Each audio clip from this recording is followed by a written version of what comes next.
Feminists want the UN to censor the internet to prevent cyber violence. But what does Anita Sarkeesian define as harassment and cyber violence? Harassment is, as someone had mentioned, it's not just what is legal and illegal, right? Harassment is threats of violence, but it's also the day-to-day grind of you're a liar, you suck, you know. That's right, criticizing feminists or calling them out on their bullshit by saying they suck or they're liars now constitutes cyber violence. And remember, this is the same woman who thinks everything is sexist, everything is racist, everything is homophobic, and you have to point it all out. And what does Zoe Quinn define as harassment and cyber violence? Trans women often face a very specific type of violence called dead naming, where people post pre-transition names. So under this definition, referring to Caitlyn Jenner as Bruce will be treated as hate speech. Because it's not Bruce Jenner, it's Caitlyn, and she's a stunning woman! They're actually calling for laws and Chinese-style internet censorship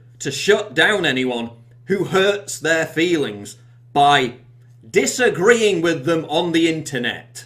They got me tweets and it hurt their feelings, and so they had to go to the UN and they had to whine about it. I'm triggered. The UN wants governments to use their, quote, licensing prerogative to ensure that telecoms and search engines are only, quote, allowed to connect with the public if they, quote, supervise content and its dissemination. So if an ISP or search engine doesn't comply with UN-mandated censorship of anti-feminist content, they'll be cut off from being accessible by the public altogether. The likes of Twitter and Facebook will be forced to, quote, proactively police every profile and post, reports the Washington Post. And if you think that's unimaginable, then just look at Canada, where a man faces 6 months in prison for the crime of disagreeing with feminists on Twitter. 54-year-old Greg Elliott was also banned from using the internet for the duration of the trial. And all this will be overseen by an agency which just appointed Saudi Arabia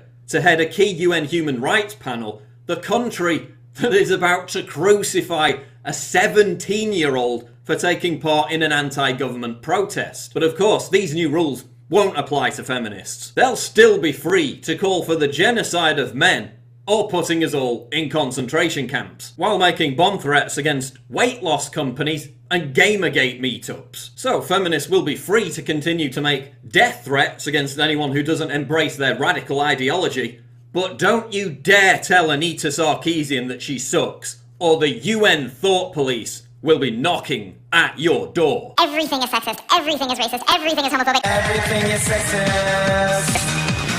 Everything's offensive to people like me. Let's go through the checklist.